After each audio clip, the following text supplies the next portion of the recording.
Hello student, मेरा नाम संतोष मंडल है। मैं फिर से आप सभी को बच्चों मेरे चैनल में स्वागत करता हूं। जिस बच्चों ने मेरे चैनल में जोड़ते रहते हैं बच्चों, मैं आपको ये वायदा देता हूं कि भैया आप बहुत अच्छे प्लेटफॉर्म में ज्वाइन हुए हो, है ना। आप सही जगह में हैं। गलत जगह पे बहुत सारे मैक्सिमम टाइम हम गलत जगह में चल जाते हैं, है ना बच्चों। ये मैं गारंटी दूंगा कि आप जिस बच्चे ने मेरे ये चैनल में और मेरे वीडियोस में प्रिपरेशन कर रही हो ना, आई एश्योर यू बच्चों, आप बहुत सही जगह में हैं। आपको चिंता करने की कोई ज़रूरत नहीं है, क्योंकि मैंने नेट JRF ये सारे क्वालिफाई किया है। इसीलिए उस जो कॉन्सेप्ट है, जो थीम है, जो क्या हमको पढ़ना है, कैसे हमको तैयारी अपनी करनी है, मैं सिर्फ इस नेट गेट या फिर इस JRF को क्वालिफाई करने के लिए नहीं पढ़ाता हूँ बच्चों। आप सब जानते हैं मैं फ्यूचर के लिए भी पढ़ाता हूँ, ताकि आप कहीं पे भी चले जाओ, कहीं प्लेटफॉर्म पे भी खड़े हो जाओ, आपके बेस को ना कोई हिला ना पाए। ये मेरी मोटिव है। थोड़ी बहुत आपको किताब पढ़ने के लिए मैं सजेशन देता हूँ, वो आप कर लेना। थोड़ी बहुत स्टैंडर्ड ऑथर का किताब पढ़ना है बच्चों, ऐसे लोकल ऑथर का मत पढ़ो, उसमें कुछ ज़िंदगी ही नहीं है। ठीक है बच्चों, ये थोड़ी बहुत इन्फॉर्मेशन मैंने आपको दे दी। तो आज बच्चों, आज हम पढ़ेंगे कि भैया चैप्टर वाइज आप लिख लेना है बच्चों। लेकिन मेरे से तो मैं भूल गया कि कौन से चैप्टर वो चल रहा है ना। लेकिन आज जो है ना बच्चों, फ्रेडोल के बारे में, सॉल्यूशन ऑफ फ्रेडोल इंटीग्रल इक्वेशन के बारे में आज पढ़ेंगे। हमारी वोल्टेरा के लिए हमने ख़त्म कर दी, उसकी सॉल्यूशंस को फाइंड आउट करते हैं कैसे, by Laplace transformation and by resolvent kernel से। बस दो ही मेथड है, और रिजल्वेंट कर्नल से सेकंड काइंड होनी चाहिए। लाप्लास ट्रांसफॉर्मेशन से ऐसे कोई भी सेकंड काइंड होने की नेसेसिटी नहीं है। ओके, तो आज हम बच्चों हम फाइंड आउट करेंगे क्या, सॉल्यूशन किसकी, फ्रेडोल इंटीग्रल इक्वेशन की, यही है। So now today's lecture we will learn how to find the solution of a Fredol integral equation, and what is the use and what is its application. We will learn step by step and detail में हम वो सारे चीज़ें हम पढ़ेंगे, है ना बच्चों। तो चलिए आज के वीडियो को हम शुरू कर दें। देखो बच्चों, हमारे पास वोल्टेरा इंटीग्रल के लिए क्या था, एक रिजल्टेंट कर्नल हमको चाहिए थी, है ना बच्चों। यस सर, बहुत बढ़िया। तो यहाँ भी एक इस फ्रेडोल इंटीग्रल इक्वेशंस के लिए भी एक कर्नल होता है, लेकिन उस कर्नल का नाम है सेपरेबल कर्नल है। ये थोड़ी बहुत नेट में कई बार क्वेश्चन आया हुआ है इस सेपरेबल कर्नल के यूज से। ठीक है, सेपरेबल कर्नल की रिस्पेक्ट में 2, 4, 5 क्वेश्चन बहुत आए हुए हैं बच्चों, आप असाइनमेंट उठा के देख लेना। तो सेपरेबल कर्नल मीन्स एक कर्नल को ही हम सेपरेबल अलग अलग करते हैं, नाम से ही पता चलता है। तो भैया हम लेते हैं एक कर्नल, सर x, मैंने लिया, बढ़िया है। x, भी ले सकते हो, कोई दिक्कत नहीं है। लेकिन जाई से थोड़ा मुझे लिखना ऐसे जलेबी जैसे दिखाई दे रहा है, इसलिए हम टी को मैंने इंट्रोड्यूस किया है। क्लियर है। तो इस कर्नल को ही हम सेपरेबल कर्नल कहेंगे कब, इस कर्नल को अगर आपने i from 1 to n अगर ai of x into bi of t अगर आपने लिख दी फॉर ऑल i, ये भी ध्यान रखना है। आई बात समझ माय डियर स्टूडेंट्स। अगर आपने इस कर्नल को ऐसे लिख दी तो बच्चों आपका काम हो गई। तो जैसे ही मैंने बोला था, सेपरेबल कर्नल या फिर डीजेनरेट कर्नल भी उसको बोलते हैं। A kernel x of t is said to be separable और degenerate if it can be expressed as, ये वाला आपको अगर ऐसे आपने इस कर्नल को अगर आपने ऐसे ही खोल सकते हो, तो भाई इस कर्नल को सिर्फ कर्नल नहीं कहेंगे, उसका और एक नाम दे देंगे, भाई सेपरेबल कर्नल है। ओके, और पहली बात, ये सेपरेबल कर्नल ऐसे डिफाइन होते हैं दूसरी बात ये आपको ध्यान रखना है, ये जो टर्म है ना बच्चों, this term should be finite only. ये दो बातें आपको अगर ध्यान हो गई तो सेपरेबल कर्नल आपने डिफाइन कर ली, आपने सीख लिया बच्चों, ठीक है। तो इसको अगर खोल लो तो भैया a1x इंटू b1t, देखो प्लस में a2 of x into b2 of t plus and so on and so fourth an of x into bn of t. This is nothing my separable kernel mean. Okay means मेरे कहने का मतलब बच्चों, इस colonel को आप देखो, उसको आप सेपरेबल कब कहोगे, जब उस कर्नल को आप एक बारी में फंक्शन ऑफ एक्स, ये फंक्शन ऑफ एक्स है एंड फंक्शन ऑफ टी का जो मल्टीप्लिकेशन है प्रोडक्ट के साथ अगर आपने लिख दी, चाहे यहाँ कितने भी है लेकिन फाइनाइट होनी चाहिए। 100 हो सकते हैं, 50 करोड़ भी हो सकते हैं, लेकिन this term should be finite होनी चाहिए। इनफाइनाइट अगर हो गई सर, इनफाइनाइट अगर हो गई तो आप बोल देना सर कर्नल तो है लेकिन सेपरेबल नहीं है। आई बात समझ, इसमें कोई प्रॉब्लम, डाउट, क्वेरी नहीं है? बढ़िया है, आप बहुत अच्छे बच्चे हो बच्चों। आपको सिखाने वाला जो है ना, रास्ता दिखाने वाला तो थोड़ा कमज़ोर है, इसलिए आप यहाँ हो, लेकिन आप बहुत आप शानदार हो एंड आप तेज़ बच्चे हो, ये इतने तो मैं जानता हूँ आपको। ओके बच्चों, तो कुछ कर्नल में लिखूँगा, उनमें से कौन कौन सी कर्नल आपको सेपरेबल है, जजमेंट अगर आ गई तो भैया इसकी सोल्यूशन के बारे में हम एक ही मेथड है बच्चों। हमारे वोल्टेरा के लिए तो 2 मेथड था, लेकिन फ्रेडल के लिए सिर्फ और सिर्फ एक ही मेथड है, और वो मेथड आपको मैं सिखा दूंगा, आपको बहुत अच्छे से आ ही जाएंगे। ओके चलते हैं बच्चों, मैंने आपके सामने कुछ क्वेश्चंस लिया है और हम वेरीफाई करेंगे इनमें से ऐसे कौन कौन से 7 क्वेश्चंस मैंने लिया है और इनमें से कौन से ये सारे कर्नल है, और मुझे वेरीफाई करना है इनमें से कौन सी कर्नल आपके सेपरेबल है। तो देखेंगे बच्चों, पहले क्वेश्चंस को पकड़ो। तो भैया ये जो कर्नल x, t से इसको भैया लिखा गया है 2xt प्लस 3x² t²। तो भैया ये क्या है, a1x इंटू ये t है और b1x तो है ये, plus a2 of x into में b2 ऑफ t, यही तो है बच्चों, ये x नहीं है ये t है। ऐसा तो लिखा गया है, 2 टर्म है, मुझे पता नहीं सिर्फ एक टर्म भी हो सकता है, 5 टर्म भी हो सकती है, लेकिन फाइनाइट होनी चाहिए बच्चों, ये ध्यान रखना है। हाँ भैया, this kernel can be expressed as the sum of the product of the function of x and the function of t, and the terms are clearly, we can see that the terms is always finite। तो हाँ, by definition बोलना है, result नहीं है। by definition we clearly say that this first is a separable kernel है। आ गई बात? Yes sir, बहुत बढ़िया बहुत बढ़िया। और k ऑफ xt एक बार cos x माइनस टी लिया है ना बच्चों। cos a माइनस बी का फॉर्मूला आता है आपको? आता है सर, तो लगा दो।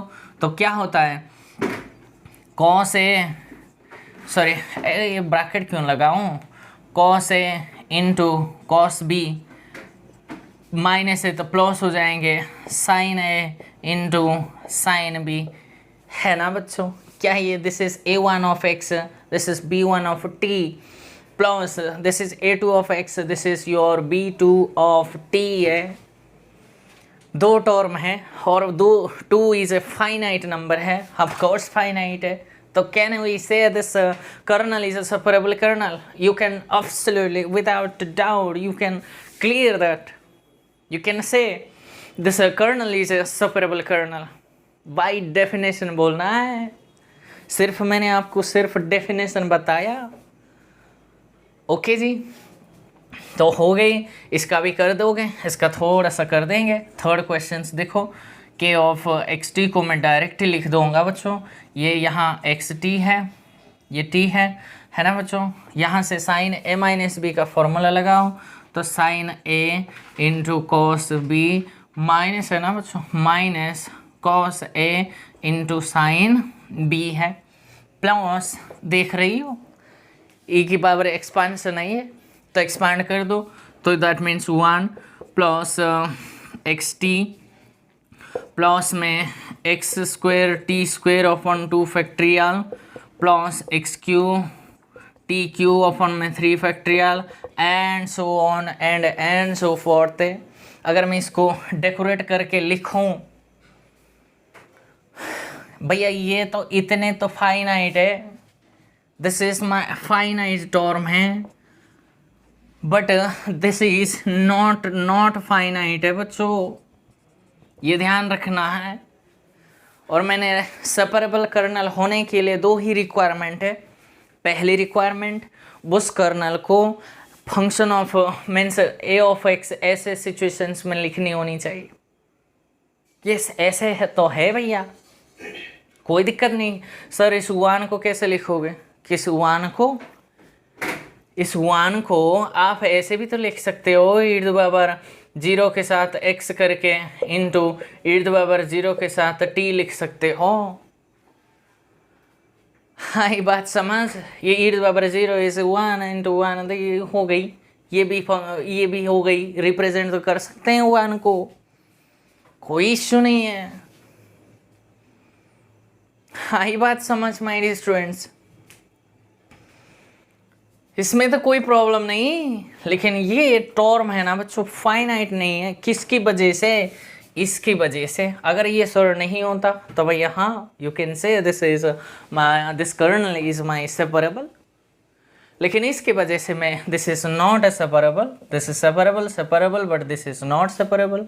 ये भी तो सेपरेबल हो गई है ना, ये भी सेपरेबल हो जाएंगे, लेकिन ये नहीं होगा, ये भी सेपरेबल होगा। कैसे? देखो, x ऑफ t को आप लिख सकते हो ईद बराबर x माइनस टी है, तो भैया इसको ईद बराबर x इंटू ईद बराबर माइनस टी। हो गई बात, हो गई, एक ही टर्म में। This is nothing but this is a1 of x into b1 of t। कोई बच्चा कहता है सर इसको मैं एक्सपांड करूँगा, एक्सपांड करोगे, एक्सपांड करने जाओगे तो वो तो दुनिया हिल जाएगी बच्चों, ऐसे मत नहीं करना है। यहाँ सर आपने एक्सपांड कर दी, यहाँ this is the function of x of T में है, यहाँ ये एक फंक्शन ऑफ एक्स है, ये फंक्शन ऑफ टी है, तो इसको आप एक्सपांड करने जाओगे, ये 1 plus x square by 2 factorial plus and so on, ये बढ़ते चले जाएंगे। एंड इनटू में ये 1 plus T square by 2 factorial and so for, ऐसे चलेंगे। और उसको आप मल्टीप्लाई करके देखोगे ना, वही आ जाएंगे। आप बोलेंगे सर ये तो इन्फानाइट है, तो आप उसकी तरफ क्यों जा रही हो? ये भैया एक ही टर्म है, ये ऐसे मत काम करो, ये एक ही टर्म है।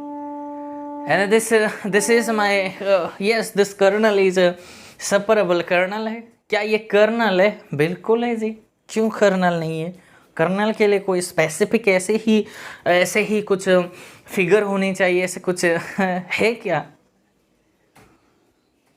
भैया? Kernel is a function of x xi और एक्स टी है, खाली भी फंक्शन ऑफ एक्स भी हो सकता है, टी प्रेजेंट ना हो, कोई समस्या नहीं है।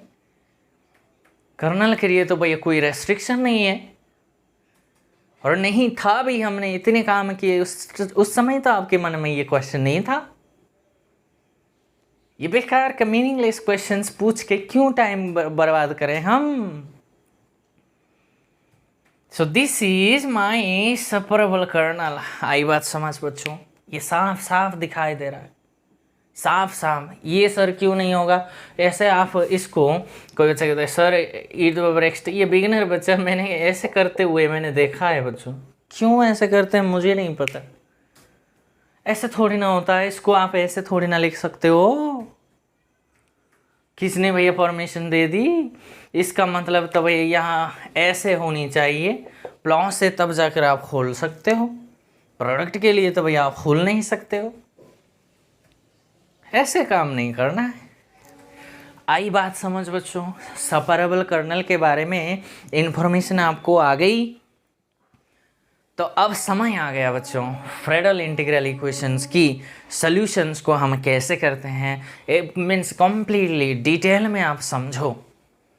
थोड़ी थोड़ी करके मैं डेवलप करते चले जाऊंगा, आपको वो धीरे धीरे समझ आते चले जाएंगे, एक झटके में आपको समझ आ ही जाएंगे। ओके, देखो बच्चों, मैंने आपके सामने क्वेश्चंस के साथ हम चलेंगे।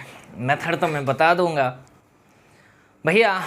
फ्रेडल इंटीग्रल सॉल्यूशंस को, फ्रेडल इंटीग्रल इक्वेशंस की जो सॉल्यूशन सिर्फ और सिर्फ उसके सॉल्यूशंस फाइंड आउट करने के लिए एक ही मेथड है, और वो उस मेथड का नाम है, मेरी अपनी तरफ से मैं देता हूँ, this is called the C1 and C2 method.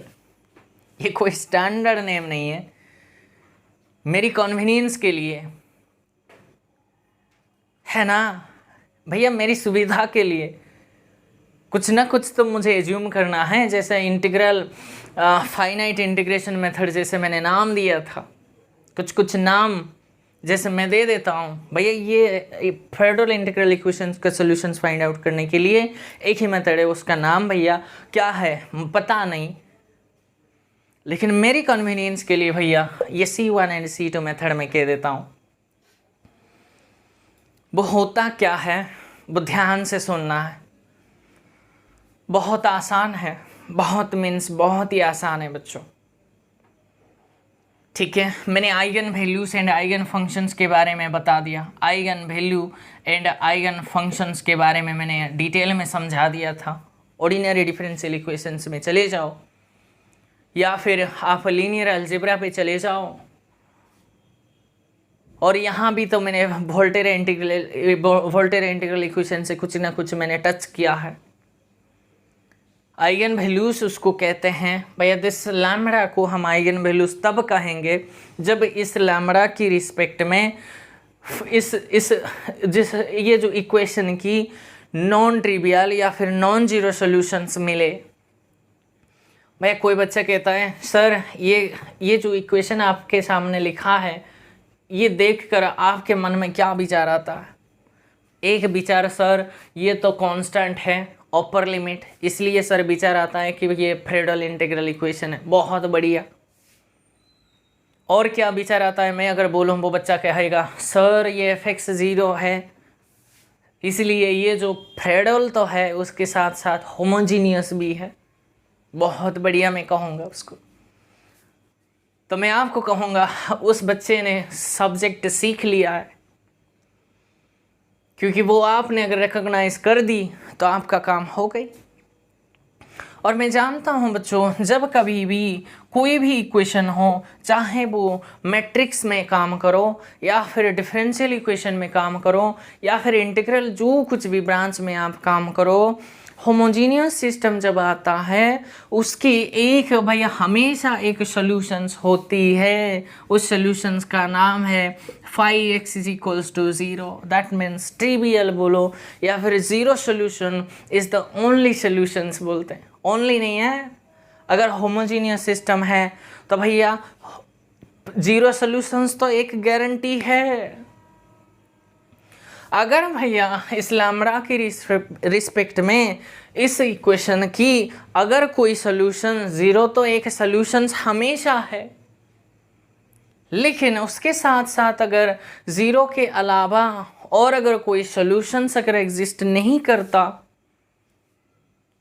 सो भैया हम कहेंगे द जीरो सॉल्यूशंस इज और the trivial solution is the only solutions of this difference और this integral equation.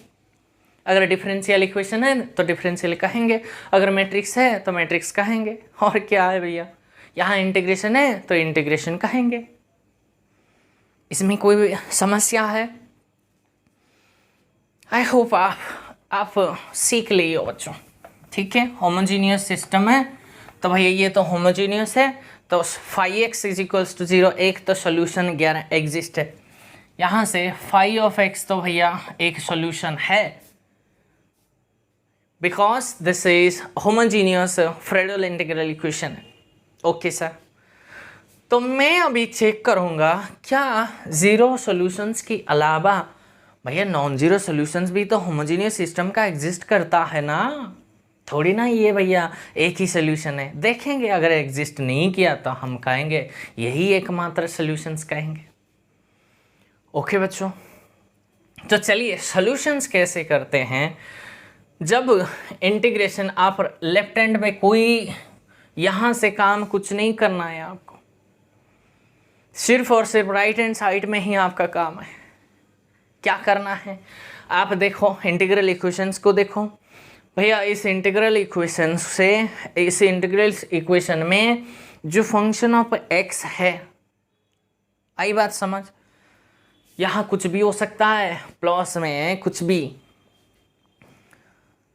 Integration means right hand side में एक्स के function को notice करो, अगर कोई है उसको बाहर निकाल दो। आई बात समझ, फंक्शन ऑफ एक्स मैंने बोला, सिर्फ फंक्शन ऑफ एक्स अगर इस इंटीग्रल इक्वेशन में कोई है तो भैया उसको बाहर निकाल लो, और जो कुछ भी बचा है उसको C1 ले लो। इसीलिए मैं C1 C2 मेथड कह रहा हूँ इसको। तो भैया हाँ, इसमें क्या है फंक्शन ऑफ एक्स, बिल्कुल है जी, तो उसको बाहर निकाल दो। तो भैया लैम्बडा साइन स्क्वायर एक्स बाहर निकाल गई, और 0 से π/4 और फाई ऑफ t dt रह गई।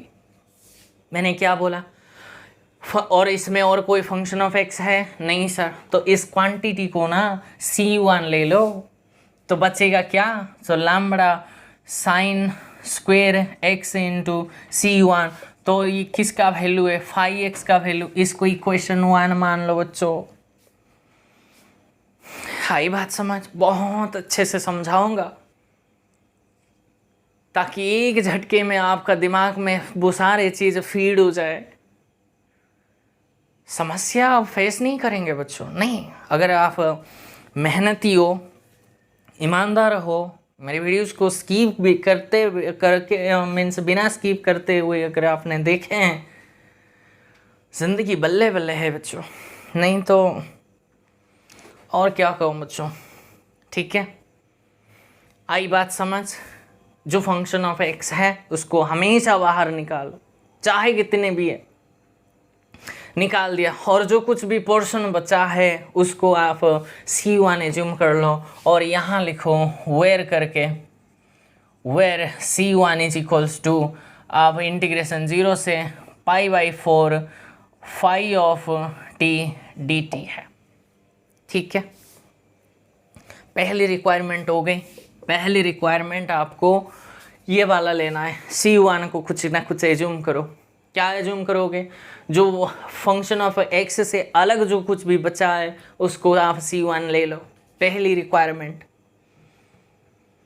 दूसरी रिक्वायरमेंट भैया C1 को आप बनाओ, तो ये लाइन हमेशा लिख लो बच्चों प्रैक्टिस सेशन के लिए, टू मेक C1, इस इक्वेशन में C1 को बनाने के लिए क्या करना है भैया, इस पूरे इक्वेशन को किससे मल्टीप्लाई करोगे, यहाँ कुछ नहीं तो 1 है भैया, यहाँ तो फाई एक्स है, इसको C1 बनाओ। लेफ्ट हैंड साइड को C1 बनाना सेकेंड रिक्वायरमेंट है। आई बात समझ, पहली रिक्वायरमेंट आप C को एज्यूम कर लिया। दूसरी रिक्वायरमेंट है आप लेफ्ट हैंड साइड में आपको C1 बनाना है, तो भैया फाई एक्स तो है, ये फाई ऑफ t है, dt भी, तो वो इंटीग्रेशन से आ जाएंगे, 1 से मल्टीप्लाई कर दे और इंटीग्रेशन 0 से 5/4 ले लो, तो लेफ्ट हैंड साइड में C1 क्रिएट हो जाएंगे। तो लिखेंगे to make C1 we have to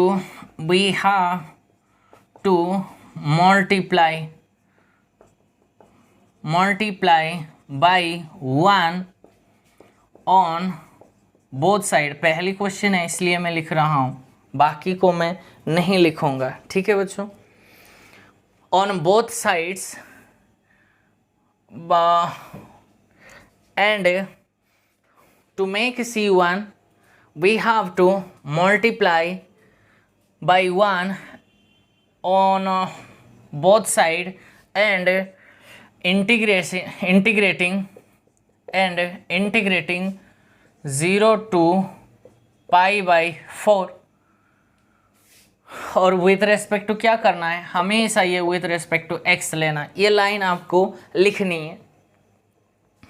तो यहाँ इंटीग्रेशन 0 से पाई बाई 4 करना चाहिए, ओके सर, और 1 से मल्टीप्लाई कर देना है, 1 मल्टीप्लाई किया, और phi of x with respect to x करना है, बोल रहा हूँ।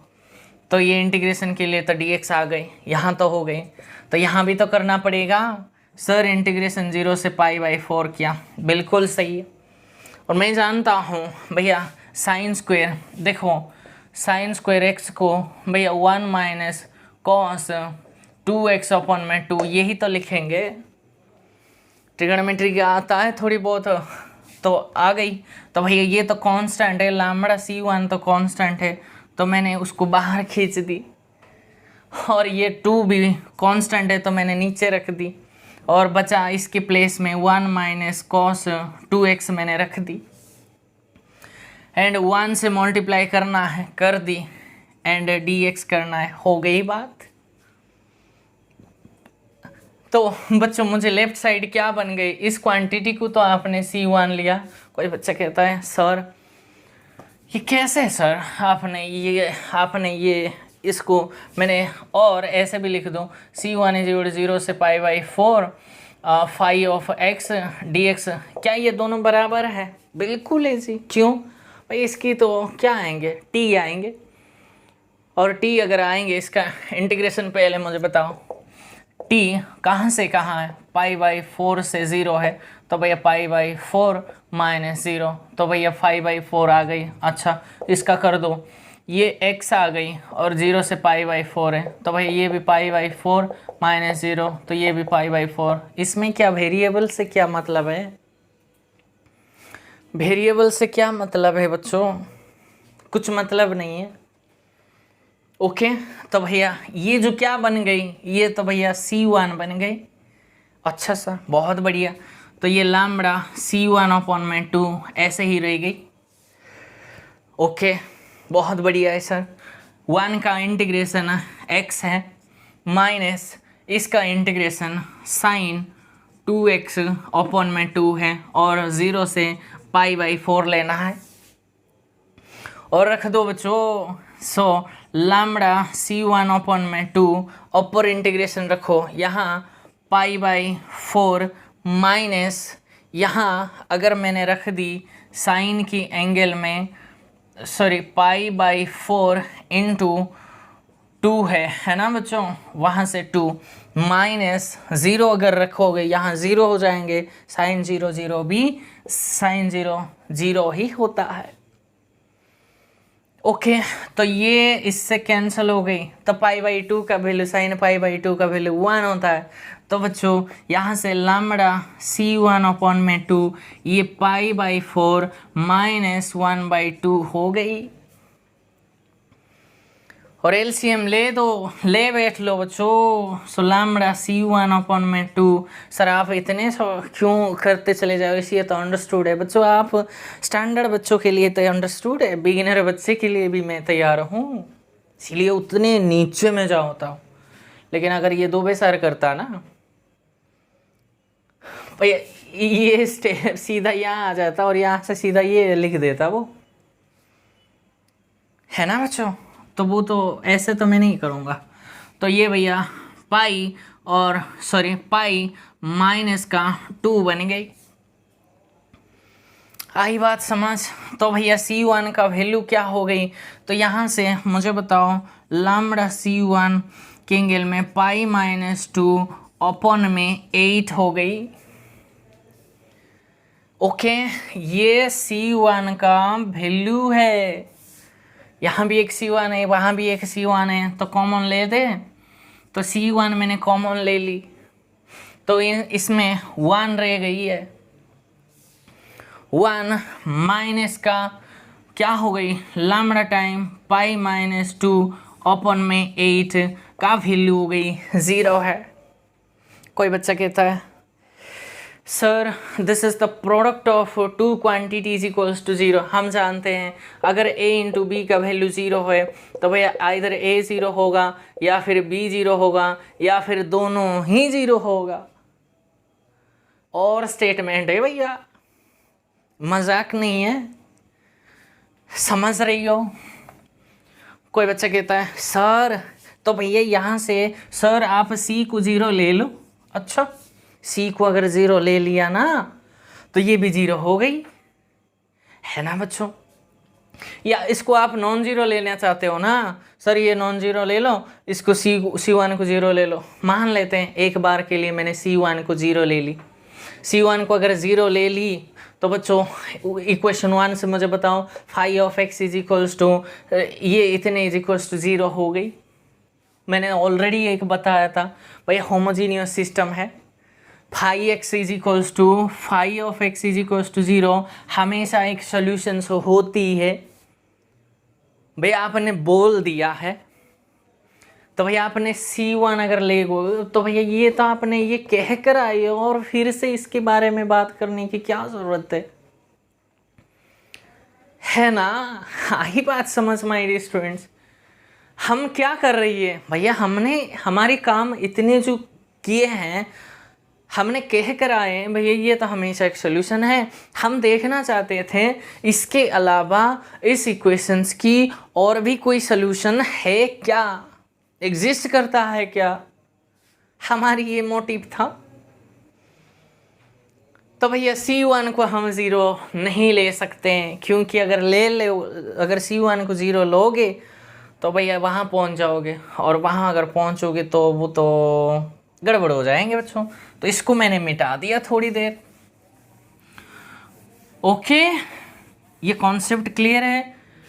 तो भैया आपने C1 को आर्बिट्री मान ली, ओके, नॉन जीरो मान ली, मतलब so that means 1 minus lambda time pi minus 2 open में 8 को 0 होना ही पड़ेगा क्योंकि प्रोडक्ट है।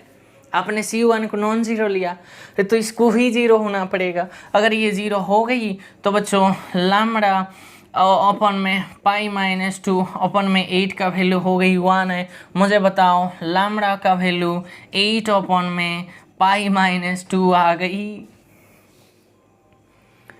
ओके, तो आपने C1 को आर्बिट्ररी नॉन जीरो माना है। तो भैया फ्रॉम इतने आने के बाद बच्चों फ्रॉम इक्वेशन 1 पे चले जाओ, वहाँ से phi of x is equals to lambda के वैल्यू इतने हैं 8 ओपन में पाई माइनस का 2 है, ओके, और यहाँ से साइन स्क्वायर x है इंटू ए C1 है। ओके, आई होप आपको दिखाई दे रहा है बच्चों। थोड़ी एक क्वेश्चन है ये, ख़त्म कर देंगे, उसके बाद हम बाद में करेंगे।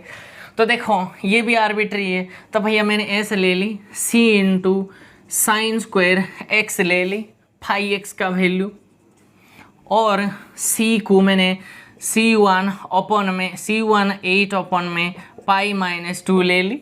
ये भी तो कांस्टेंट है, ये भी तो कुछ ना कुछ नंबर आएंगे, उस नंबर को मैंने c एज्यूम कर ली। This is my final answer.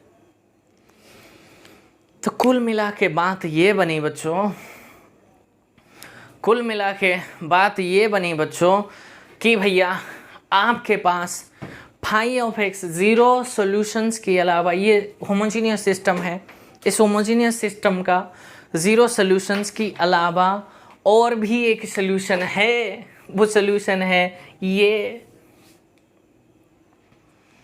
Okay, तो नॉन जीरो सॉल्यूशंस भी मिल गई। तो भैया मुझे एक सेंटेंस कोई बच्चा कह सकता है,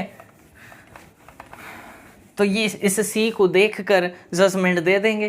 कितने C को 1 लोगे तो फाई ऑफ एक्स और साइन स्क्वायर एक्स एक सोल्यूशन है। C को आपने -1 ले ली, phi of x minus sine square x एक सोल्यूशन है। C को आप 50 ले ली, तो मेरे कहने का मतलब इस इंटीग्रल इक्वेशंस की कितने सोल्यूशन है। अगर देखो ये ऐसे हैं, लामड़ा यहाँ ले लो और फाई ऑफ एक्स का सोल्यूशंस के बारे में मुझे बताओ। अगर हुआ लामड़ा 8 में पाई बाई 8/पाई माइनस अगर 2 आपने लामड़ा को ले ली ना, उसकी रिस्पेक्ट में जो सोल्यूशन है बच्चों फाई ऑफ एक्स बराबर आपके पास सी साइन स्क्वायर एक्स है। दैट इज इम्प्लाइज सोल्यूशंस के बारे में क्या जजमेंट दोगे? इनफाइनाइटली मैनी सोल्यूशंस आएंगे। ओके अगर आपने लामड़ा को भैया ये लामड़ा इज इक्वल टू अगर लामड़ा को आप 8/पाई माइनस 2 से अलग कोई लोगे तो phi of x is equal to सिर्फ 0 सोल्यूशन बनेंगे और सोल्यूशन के बारे में हम यूनिक ही कहेंगे। ओके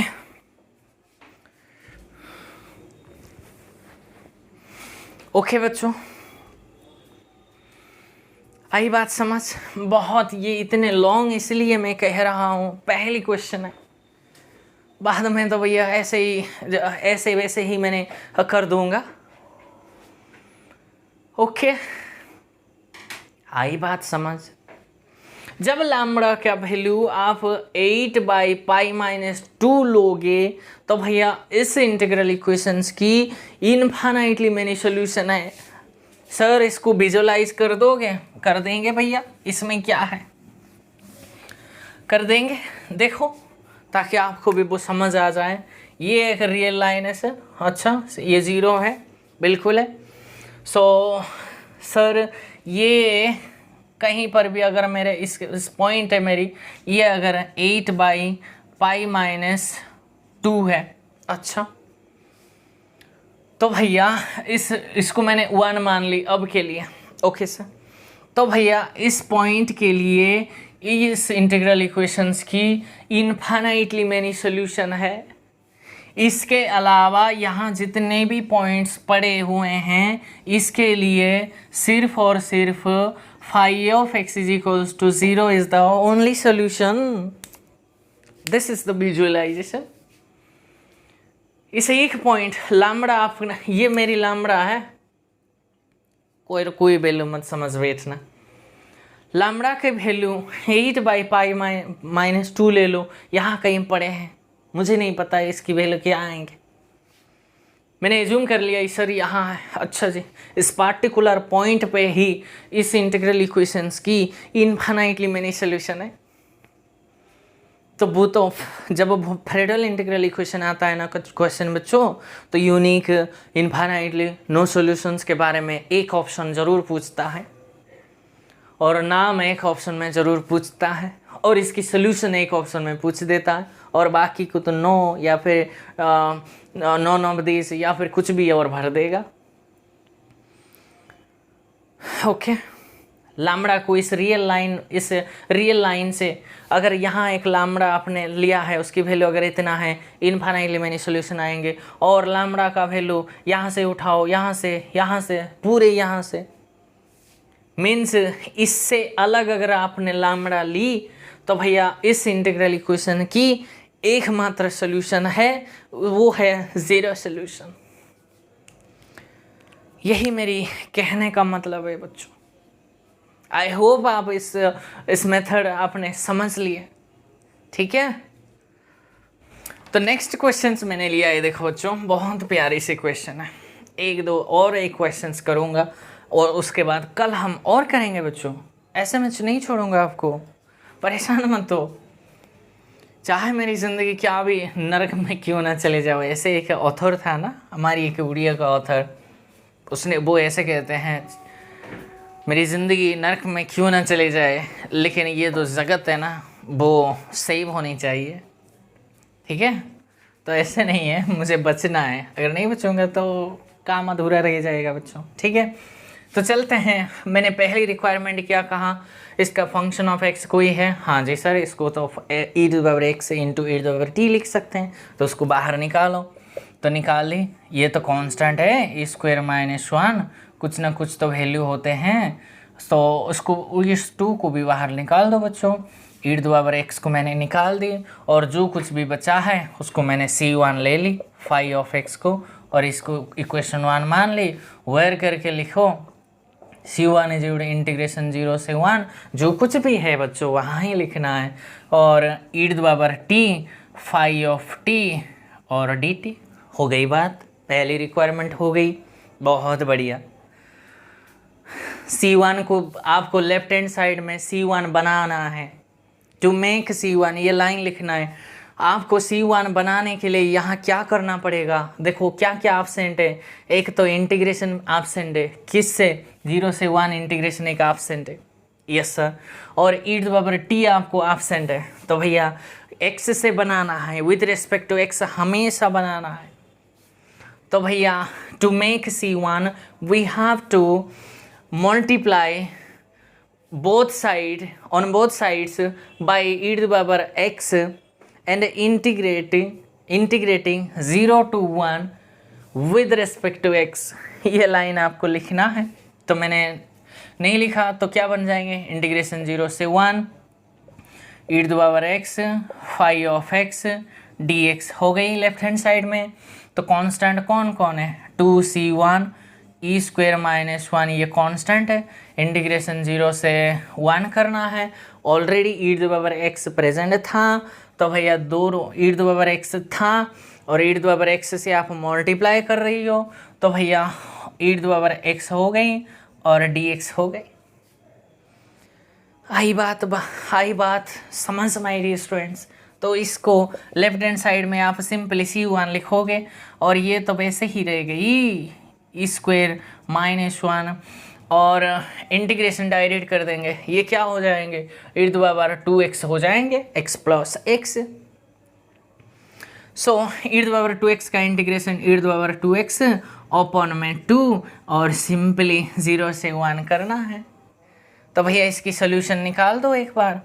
सो 2c1 अपॉन में 2 e² - 1 हो गई बात। इसको 1 अगर मैं रखूं तो e² हो गई, ये x के प्लेस में 1 रखोगे तो e² हो गई और 0 रखोगे तो -1 हो गई।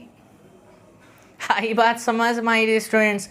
देखो ये इससे कैंसिल हो गई और देख रही हो ये भी इससे कैंसिल हो रहा है, सारे कैंसिल हो गई, बच्चा क्या है C1 बचा है। कोई बच्चा कहता है sir C1 is equals to C1 है, अच्छा बच्चे यहाँ C1 - C2 is equal to 0 करके देखो सर ये कट गई और 0 बराबर 0 आ गई क्या अब्जॉर्ब थॉट है उस सारे बच्चों का। ऐसे नहीं करना है, ऐसे नहीं करना है बच्चों, पाप लगेगा ऐसे अगर करोगे तो। मैथमेटिकल सीन है उसको कहते हैं। ये C1 - C1 is equals to 0 अगर है तो C1 कॉमन ले लो तो 1 - 1 इज इक्वल्स टू 0, तो 1 - 1 0 है तो C1 0 बराबर 0 आ गई।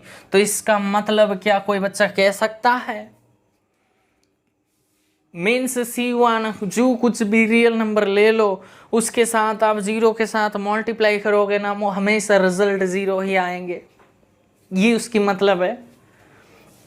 You take any real number that is C1 and you multiply with 0, the result is always become 0. So clearly C1 is arbitrary हो गई। ऐसे मत बोलो सर C1 हो गई कैंसिल, आप मैं भी बोलूँगा आप हो गई कैंसिल, ऐसे थोड़ी ना बोलोगे। C1 आर्बिट्री हो गई बच्चों। तो फ्रॉम इक्वेशन 1 से क्या मिलेंगे मुझे बताओ।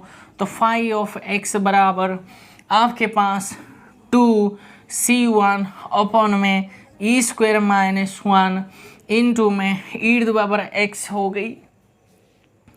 तो बच्चों एक बार इस क्वांटिटी को कुछ नाम दे दो ना, वो अजीब सा दिखाई दे रहा है, तो c इंटू e⁻x हो गई, c इंटू e⁻x हो गई। Let me check the answer my dear students, where I am wrong or not. No, it's a right answer. So phi of x is equals to बच्चों ये वाला solution आ गई। और मुझे बताओ सी आर्बिट्री है, कितनी सोल्यूशन है? इनफाइनाइटली मेनी सोल्यूशन है। किसके लिए? लैम्बडा का वैल्यू कोई बच्चा कह सकता है? लैम्बडा का वैल्यू ये है 1 में ई स्क्वेयर माइनस 1 है। 2 भी बोल सकते हो, ये नहीं 2 इसके अंदर में है लिखा गया। लैम्बडा का वैल्यू 1 में स्क्वायर माइनस 1 है। तो क्या ये होमोजीनियस है? ऑफ कोर्स होमोजीनियस है। तो phi of x is equals to, तो एक सोल्यूशन होगा सर 0। हाँ ऑफ कोर्स होगा। तो सर कौन सी प्लेस में? भाई इसकी प्लेस में, है ना? और ज्योमेट्रिकली बताऊं क्या? नहीं बताना चाहिए। लैम्बडा का वैल्यू अगर आपने ये वाला नंबर लिया तो इस इंटीग्रल इक्वेशन की यही सोल्यूशन आएंगे। इन फैक्ट क्या बोल सकता है कोई बच्चा? सर फाई ऑफ एक्स, ये लैम्बडा का वैल्यू इतना है और सोल्यूशन मैंने दिया phi of x is minus 100 e to the power x. क्या ये सोल्यूशन है? ऑफकोर्स क्यों नहीं है? सी क्या 100 नहीं है? 100 एक रियल नंबर नहीं है? ऑप्शन में आपको कितने सारे वर्जन मिल जाएंगे। कोई बच्चा अगर यहाँ इसके बारे में थोड़ी बहुत नॉलेज नहीं है वो क्या कर पाएगा? यहाँ तो उन्होंने काट पीट कर 0 बराबर 0 ले लिया, सी को 0 ले लिया। Sir phi of x is 0 एकमात्र सोल्यूशन है lambda is equal to 1 e square minus 1। उस मासूम को कौन समझाएगा कि भैया आपने यहाँ काट पीट दिया?